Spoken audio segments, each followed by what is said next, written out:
Hello students, आज हम start करते हैं फिजिक्स का चैप्टर रिफ्लेक्शन ऑफ लाइट, है ना। तो रिफ्लेक्शन ऑफ लाइट के बारे में देखते हैं क्या है।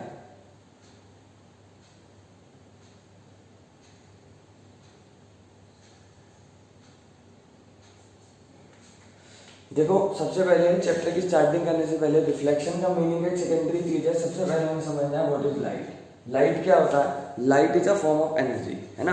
लाइट क्या होती है? एक फॉर्म होती है एनर्जी की, जिसके कारण हम किसी भी चीज़ों को देख पाते हैं, ठीक है ना। लाइट होगी तभी हम चीज़ों को देख पाएंगे। अब देखो, लाइट के अंदर ना दो चीज़ें आती हैं हमारी। जैसे कि अगर हम बात करें ऑब्जेक्ट्स की, तो ऑब्जेक्ट्स के अंदर हमारी दो चीज़ें आ जाएंगी। एक तो आएंगे लुमिनियस ऑब्जेक्ट्स और एक आ जाएंगे नॉन लुमिनियस ऑब्जेक्ट्स, है ना। तो लुमिनियस ऑब्जेक्ट कौन से होते हैं?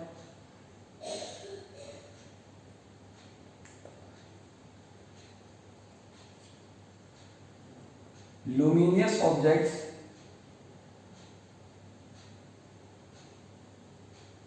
are those objects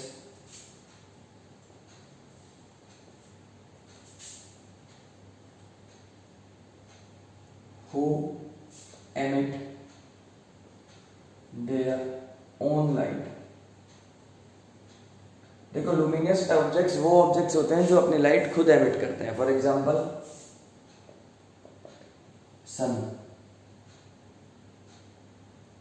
ठीक है ना। तो ये ऑब्जेक्ट जो अपनी लाइट खुद एमिट करते हैं उसको हम लोग क्या बोलते हैं? लुमिनियस ऑब्जेक्ट्स बोलते हैं, ठीक है ना। अब और एग्जांपल इसका क्या हो सकता है? Bulb,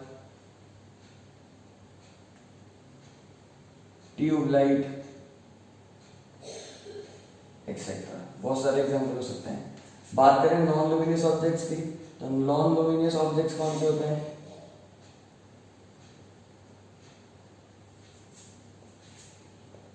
which do not emit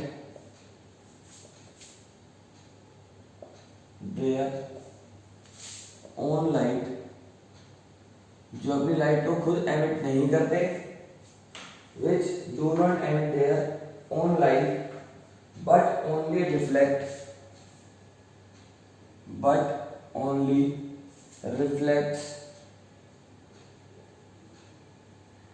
are called non luminous objects. तो एग्जाम्पल इसका क्या हो जाएगा?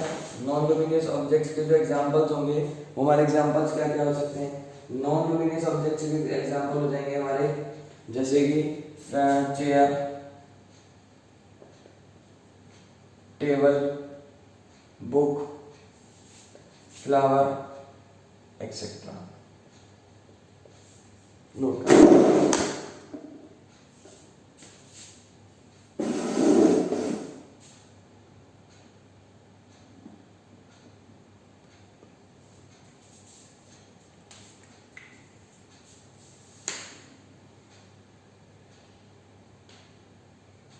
आगे चलते हैं।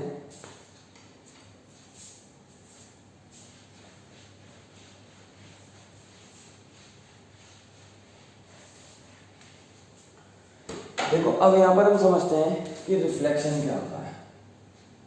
देखो, रिफ्लेक्शन ऑफ लाइट का मतलब होता है कि जब एक लाइट रे कोई आती है, किसी प्लेन सरफेस से टकराती है और टकराने के बाद वो बेंड हो जाती है, उसको हम लोग क्या बोलते हैं?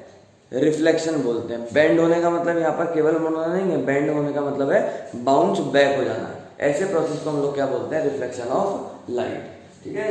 देखते हैं इसको, लिखते हैं। क्या लिखेंगे? रिफ्लेक्शन ऑफ लाइट को मैं क्या लिखूंगा? Reflection of light, the process of sending back of light rays when falls on plane surface is called reflection of light। एक बात हमेशा याद रखना, रिफ्लेक्शन ऑफ लाइट उतना ज़्यादा अच्छा तब होगा जितना ज़्यादा सरफेस कैसा होगा, प्लेन होगा, है ना। जितना ज़्यादा स्मूथ होगा सरफेस उतना ज़्यादा अच्छा रिफ्लेक्शन होगा, जितना रफ सरफेस होगा उतना रिफ्लेक्शन बेकार होगा। रिफ्लेक्शन तो होना ही है, लेकिन रिफ्लेक्शन उतना ज़्यादा बेकार होगा अगर सरफेस कैसा होगा, रफ, और रिफ्लेक्शन उतना ज़्यादा अच्छा होगा अगर सरफेस कैसा होगा, स्मूथ, है ना। अब देखो एक बात समझो जरा मेरी, अगर हम बात करें ना प्लेन मिरर की, देखो ये मैंने एक प्लेन मिरर बनाया, ये जो प्लेन मिरर बनाया इसके पीछे जो मैंने ये स्ट्रक्चर बनाया छोटे छोटे, ये इसका क्या दिखा रहे हैं, ये इसका बैक पोर्शन दिखा रहे हैं, क्या दिखा रहे हैं, बैक, और ये क्या है इसका फ्रंट। अब रिफ्लेक्शन ऑफ लाइट के अंदर होता क्या है कि कोई भी एक लाइट आती है, जब एक लाइट आती है तो जो लाइट आ रही है उस रे को हम क्या बोलते हैं, इंसिडेंट रे बोलते हैं, क्या बोलते हैं, इंसिडेंट रे बोलते हैं। अब जैसे ही प्लेन सरफेस से टकराएगी, टकराने के बाद क्या हो जाएगी, वापस चली जाएगी, तो ये जो टकराकर वापस जाती है इस लाइट रे को हम लोग क्या बोलते हैं, रिफ्लेक्टेड रे बोलते हैं, क्या बोलते हैं, रिफ्लेक्टेड रे। और बेटा इन दोनों के बीच में एक रे और बनती है जिसको हम लोग क्या बोलते हैं, नॉर्मल रे बोलते हैं, क्या बोलते हैं, नॉर्मल रे बोलते हैं। और जो ये नॉर्मल रे होती है ये ध्यान रखना हमेशा 90 डिग्री का एंगल बनाती है विद रेस्पेक्ट टू मिरर के, किसके रेस्पेक्ट में, मिरर के रेस्पेक्ट में बनाती है 90 डिग्री का। रेज के रेस्पेक्ट की बात नहीं कर रहा हूँ मैं मिरर के रेस्पेक्ट की बात कर रहा हूँ। मिरर के रेस्पेक्ट में क्या बनाती है, 90 डिग्री का एंगल बनाती है। और हमेशा ध्यान रखो ये वाला जो एंगल होता है ना, वो हमेशा किसके इक्वल होता है, इसके, यानी कि जो एंगल आई होता है वो हमेशा किसके इक्वल होता है, एंगल आर के, यानी कि angle of incidence is always equal to the angle of reflection. ठीक है ना, नोट कर लो उसको।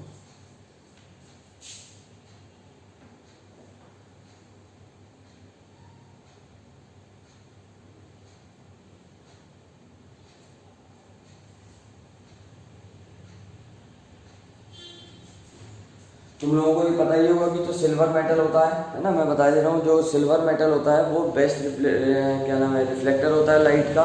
हम लोग जिस मिरर में अपना फेस देखते हैं वो एक्चुअल में बिल्कुल एक प्लेन ग्लास होता है। वो क्या करा जाता है, उसकी एक साइड पर एक सिल्वर से पॉलिश कर दी जाती है और फिर सिल्वर को प्रोटेक्ट करने के लिए उसके ऊपर एक रेड या फिर ब्राउन कलर की कोटिंग कर दी जाती है। क्योंकि सिल्वर बेस्ट रिफ्लेक्टर होता है इसलिए ही मिरर के अंदर सिल्वर कलर का यूज किया जाता है। ठीक है। अब देखो उसके बाद हमारी आती है laws of reflection. Laws of reflection क्या होती है,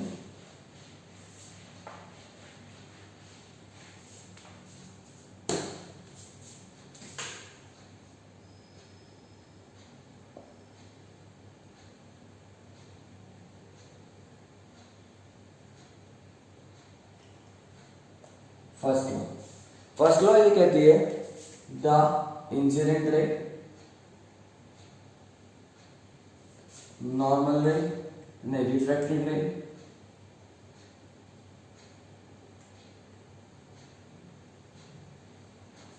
and the normal all lie on a same plane. जो इंसिडेंट रे होती है, जो रिफ्लेक्टेड रे होती है और जो नॉर्मल होती है, ये सब के सब सेम प्लेन पे लाई करती है। मतलब क्या हुआ इस बात का कि मान लो मैंने एक मिरर बनाया और इसका ये बैक पोर्शन बनाया। अब इसमें क्या होगा, एक इंसिडेंट रे आएगी, टकराई, एक इंसिडेंट रे आई, टकराई। अब ऐसा नहीं है कि जो इसकी रिफ्लेक्टेड रे निकलेगी ना वो किसी और मिरर से निकलेगी, ऐसा नहीं होगा। और जो इसकी नॉर्मल निकलेगी वो किसी और मिरर से निकलेगी, नहीं, ये बात गलत है। अगर इंसिडेंट रे इस सरफेस पर टकरा रही है तो रिफ्लेक्टेड रे भी यहीं पर बनेगी और जो नॉर्मल रे बनेगी वो भी इसी प्लेन पर बनेगी। और ठीक है, तो बात समझ में आ गई मेरी। फर्स्ट लॉ क्या है, फर्स्ट लॉ ये कहती है कि the incident ray, the reflected ray and the normal all lie on a same plane. यानी कि जितनी भी ये सब चीजें होती हैं ये सब के सब किस पे लाई करती हैं, सेम प्लेन पर ही लाई करती है। यानी कि जिस सरफेस पर इंसिडेंट रे आ रहा है उसी सरफेस पर क्या जाकर बनेगा, रिफ्लेक्टेड रे भी उसी पर बनाना है हमें, और हमारा जो नॉर्मल रे होगा वो भी हमें इसी पर ही बनाना है। नोट कर लो। सेकंड देखते हैं सर,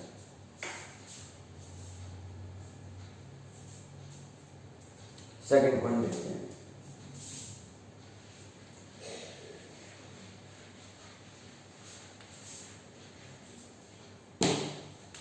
सेकंड लॉ क्या कहती है, the angle of incidence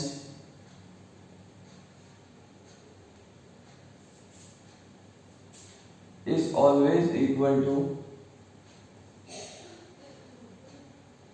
angle of reflection. मतलब क्या हुआ इस बात का?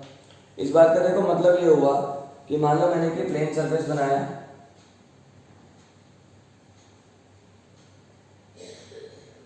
ये इंसिडेंट रे आई, टकराई और टकरा कर वापस चली गई, ये हो गया, ये हो गया। अब इसके बीच में मैंने नॉर्मल बनाया, तो ये वाला जो एंगल होगा ये हमेशा किसके इक्वल होगा? इस वाले एंगल के इक्वल होगा। तो इससे क्या पता चलता है कि angle i is always equal to angle r, यानी कि एंगल ऑफ इंसिडेंस जो होता है वो हमेशा किसके इक्वल होता है? एंगल ऑफ रिफ्लेक्शन के इक्वल होता है। ठीक है, नोट कर लीजिए।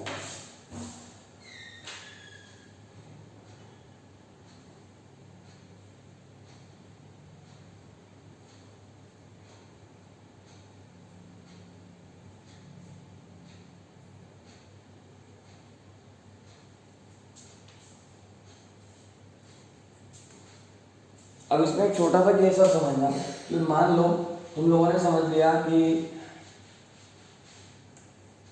हमारे पास एक प्लेन मिरर है, उसमें एक रे ऑफ लाइट आएगी, टकराएगी या टकराकर वापस चली जाएगी। कुछ यही प्रोसेस तुम लोगों ने अभी तक पढ़ा। लेकिन एक कंडीशन ये भी तो सकती है, चलो ये तो हमने बता दिया कि अलग अलग एंगल पर गिर रही है, कोई भी एंगल पर गिरे, है ना, ये वाली इस नॉर्मल से ऊपर कहीं पर कैसी भी गिरती है कोई बात नहीं, बन जाएगा इसी तरह से। लेकिन कंडीशन अगर हमारी बने कि अगर जो इंसिडेंट रे है वही नॉर्मली आ जाए, कैसी आ जाए? नॉर्मली आ जाए, तो क्या होगा बच्चों? जिस पाथ पर जाएगी वो उसी पाथ पर वापस आ जाएगी। हेडिंग हम लिख सकते हैं यहाँ पर, when incident ray falls normally on a plane surface, यानी कि जब एक कोई भी इंसिडेंट रे कैसे गिरती है? नॉर्मली गिरती है, तो ध्यान रखो जिस पाथ पर वो जा रही है उसी पाथ से वो बिल्कुल वापस आ जाएगी। ठीक है ना। नेक्स्ट देखते हैं, नेक्स्ट आएगा हमारा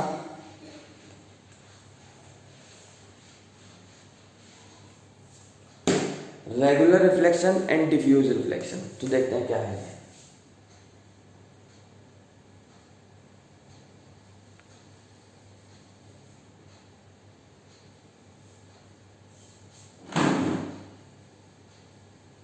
When a parallel beam of light rays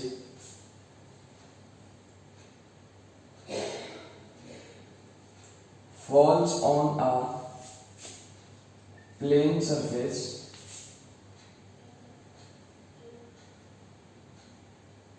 and reflects parallelly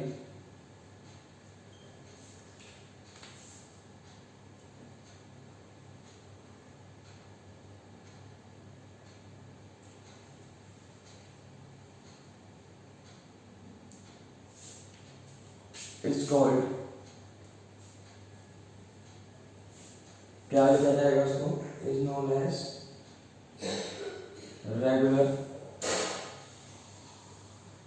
reflection. मतलब क्या होगा? एक ही प्लेन मिरर बनाया,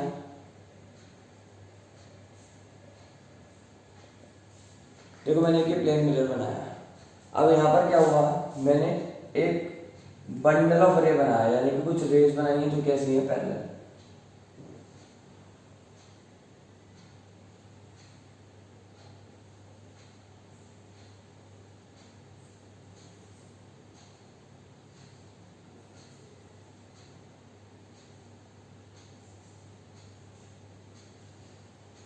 ये कहानी है कि जब लाइट रे आई, तो जब वो लाइट रे आ रही थी तब वो कैसी थी? पैरेलल।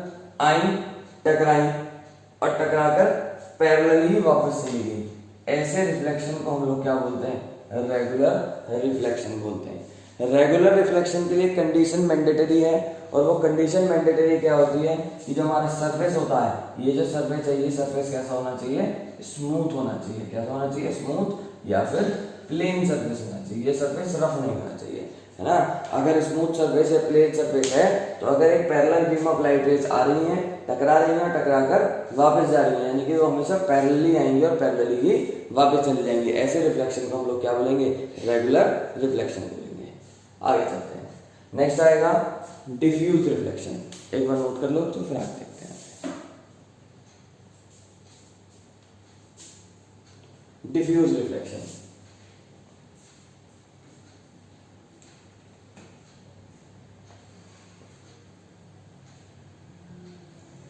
डिफ्यूज रिफ्लेक्शन क्या होता है?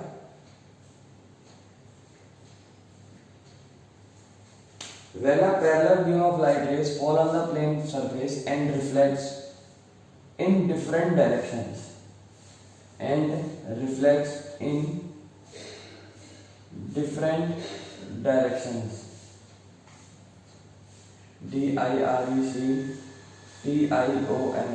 reflects in different directions, है ना, उसको हम क्या बोलेंगे,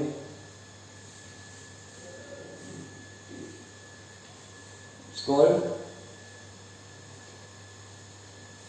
diffuse रिफ्लेक्शन।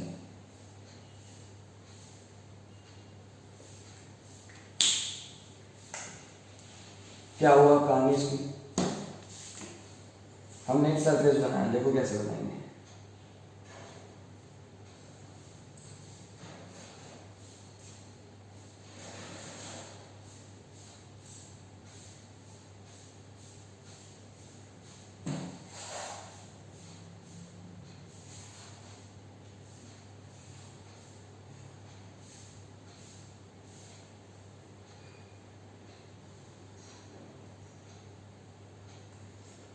एक पैरेलल बीम ऑफ लाइट रे आई, टकराई, और टकराने के बाद अलग अलग डायरेक्शन में चली गई।